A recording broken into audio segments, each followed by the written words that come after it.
Hold on. There is now an LED ellipsoidal option for under $400 that is actually maybe pretty good? Let's talk about it. I've got the Shehds variable white and the Shehds RGBW Lekos in for testing. I've been putting them through their paces this last month, and I'm going to share with you my thoughts.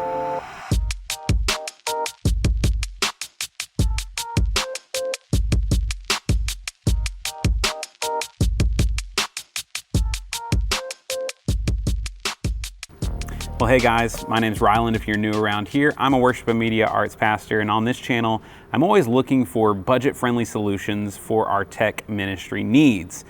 And LED ellipsoidals historically have been extremely expensive. We're actually going to be putting in a myriad of Shehds Eve ellipsoidals in our remodel soon, and those are like $1,600 a piece. But you can't always afford that. And when I ran across these Lekos from Shehds, I thought, would those maybe be something that we could utilize in our tech ministry? And before we jump into it, why would you even want an ellipsoidal light like this? Well, ellipsoidals or Lekos are great for whenever you want to contain light from spilling onto things. Like for instance, if you have a projector screen, an ellipsoidal has shutters inside the lens tube where you can really have a hard cut of light. Other lights like Fresnels or PARs are going to be much more of a wash, and even if they have barn doors, it's going to be hard to contain that light really from spilling onto things. So if that sounds like something you need, then keep watching and I'll tell you my thoughts on these lights. All right, let's talk about build quality. I was surprised that these are pretty beastly. Like when I pulled them out of the box, I was impressed. They were pretty heavy duty. Lots of metal on these lights. There's only one area of plastic that I found between the lens tube and the LED chip housing. And on other ellipsoidal lights, like our Source 4 Juniors that we have and other Source 4 lights, it's going to be an all metal construction. That's probably one of the ways that they're saving a little bit of costs on these lights. Ins and outs, you have 3-pin DMX on these lights, no 5-pin, so keep that in mind if you're a 5-pin house. And then it also has locking PowerCon in and out. So how bright are these lights? Well, I got out my little Opal light meter to test these against a few different lights that we have. I was kind of impressed with the light output of both of these. The variable white and the RGBW are pretty much right there together at around 600 lux, and I was measuring from about 20 feet away. Compared to our Source 4 Juniors, those are about 400 lux at that same distance with the same degree barrel. Now, I've reviewed some other variable white options like our bolder moving headlights, and I measured those from about 20 feet. They were 1200 lux, so double the light output. But I would say these are brighter than a Source 4 Junior and around the same as a 750. The Shehds Lekos are flicker free from my testing. The Opal app has a flicker test setting and that came back clear. And then at 24 frames, 30, 60 frames per second, 120 and 240 frames, I could not see any flicker on camera. So you don't have to worry about that.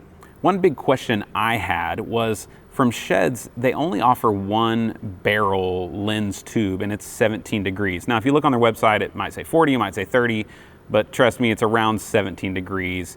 And that is a little limiting because that can be pretty narrow depending on where you're putting this light. So the question was, could I utilize older other lens tubes from say a Source 4 or even our Source 4 Juniors that we're going to be taking down? Unfortunately with the Source 4 Juniors, those do not fit. But I borrowed a 750 from another church in town, took off the lens tube of that one, and they're pretty much identical to the lens tube that they've designed for this light.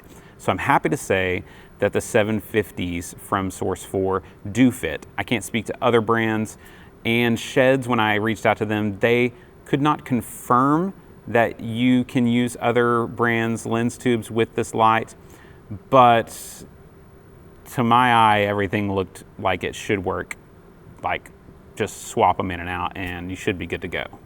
Another important consideration with lights like these are the dimming curve. So what I did was I set up a test on a 10-second and a 20-second, just fade up, fade down, and just watch the lights to see is there a pop off when it gets to like 20% dimming. These both got really dim, really slowly. They didn't really pop on or off, maybe at the very tail end of the 1 or 2% of off, like compared to like a tungsten light bulb. You know, it can't quite get to that level of smoothness, but for our needs, I never would consider the dimming curve to be a downside necessarily. The color accuracy, you know, I don't have a CRI measurement tool, but the Opal light meter does have like this black line on the color graph that the dot is supposed to be really close to it to be the best, purest light. And both of these lights fall really close to that line. To the naked eye, it's a good quality light. The RGB has pretty great color mixing. I mean, comparably to other lights that I've used, you don't see any weird fringing necessarily. When you kind of blur out the focus of the lens tube, you are going to get some fringing on the edges if you're doing some different purples or teals where it's blending. So just keep that in mind. But if it's focused sharply, then I don't see really hardly any fringing. I also wondered if these lights could accept Gobos in the Gobos slot, because it's not advertised that it does. So when I got them in, I did notice that it appears that there's a slot there. So I grabbed some Source 4 Gobo holders, and lo and behold, the Type Bs fit in there just right. It is kind of weird that it has openings on the top and the bottom, so technically it could kind of slide through too far, where on the Source 4s, you know, it has an opening at the top, but on the bottom it just has a little notch that just catches the Gobo holder.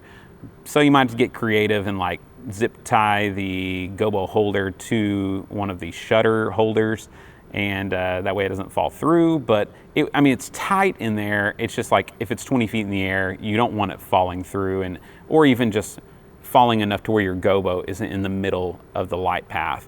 So just consider that.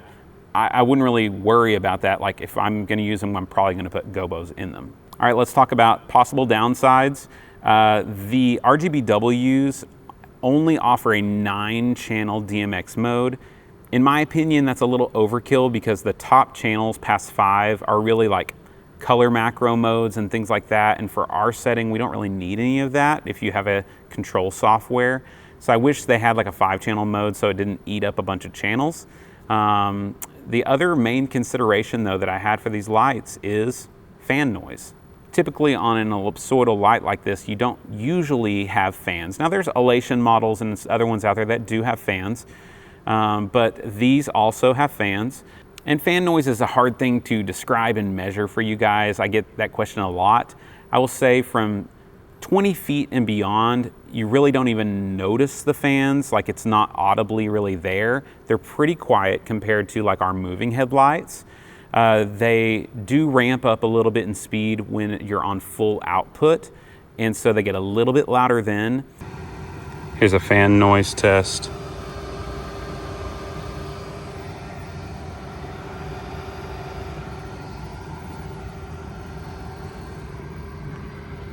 One, two, three,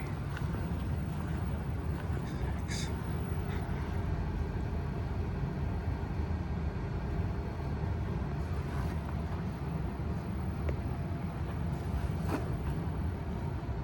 The main downside for me is that they don't shut off ever. So like some lights are variable where once the light cools down and you're not outputting light anymore, it will actually shut the fan completely off and you wouldn't even know that the light is on. These are going to be always running. So that's just a consideration. If you're flying these 20, 25 feet in the air and one goes out, a fan goes out, like maybe the light, you know, burns up and stops working at that point and you didn't even know the fan was out. I don't know, that's not the end of the world, but it is something to consider, is how much does that fan maintenance, fan noise weigh into your decision. So who is this light for? I think that both of these lights are good options if you are on the hunt for a budget ellipsoidal Leko. I think the ability to use and retrofit other lens tubes from Source 4 750s onto this is a big win. I think the fact that it does accept Gobo Type B slots is a big win. And if you have high enough ceilings and you don't need to worry about the fan noise, then I think these might be a really good option for you. My plan is that I'm probably going to be picking up a few more of the RGBW versions so that we can paint our room with gobos around on the walls. And I didn't really want to spend a ton of money on ellipsoidal lights to do that. And so these would probably fit the bill. Another consideration for you, the RGBWs, do not use those for lighting people on stage. It's a little tough to get a good white out of them. I was able to get close to what I could get with the variable white, but the variable white is a really good light for lighting key lighting your front people. With my tests, the variable white, both of them at 100%, the cool white and the warm white, turned out to be about 4,300 Kelvin, which is great. Like, we're usually trying to shoot for that 4,500, anywhere between 4,000 and 4,500 seems to be a good, like, it's white, but it's not too blue, it's not too orange. So our variable white on the right is dialed in at 4,500. The RGBW is my best effort to get it close to that. This one is definitely a little bit brighter at that color temperature. Let me show you what that looks like with just white only, not it has a little bit of red, a little bit of green in there. So if I come over here, we dial out the color and it's just the white. Let's see if this iPhone can show you. Yeah. So that's kind of your really cool 6,100, 6,200, really bluish light. And it's very blue to the eye. So you never want to use just the white. But I think you can get it kind of close by mixing the red and the green. And remember, the higher the Kelvin value, like, is blue light. So daylight is 5,600 typically. Your old school tungsten lights are going to be down in around 3,200. So these being at that 4,300 to the naked eye, it looks really nice. And I think that's a good spot for it to sit at, where you get to take advantage of both LED diodes. I was able to dial it into our 4,500 pretty easily too by dialing back that warm white chip just a little bit. So yeah, over the last month, I've been able to put these through their paces, took them out on our camp locally and used them there, have done some testing here. And if you have any questions for me, drop them in the comments. Hopefully I answered a lot of the things that I was wondering about and that you probably were wondering about as well. There are gonna be links in the description to these lights. Those are affiliate links, they don't cost you anything. It's just, if you found this review helpful, why not use those links if you buy it, and hit the like button. Comment below though and let me know, are there any other lights that you're interested in, that you're looking at, that you might want a review about? I'm always on the hunt for budget-friendly solutions for our tech ministry. Because remember, we can do a lot of great things. Let's do it all for God's glory. We'll see you in the next one.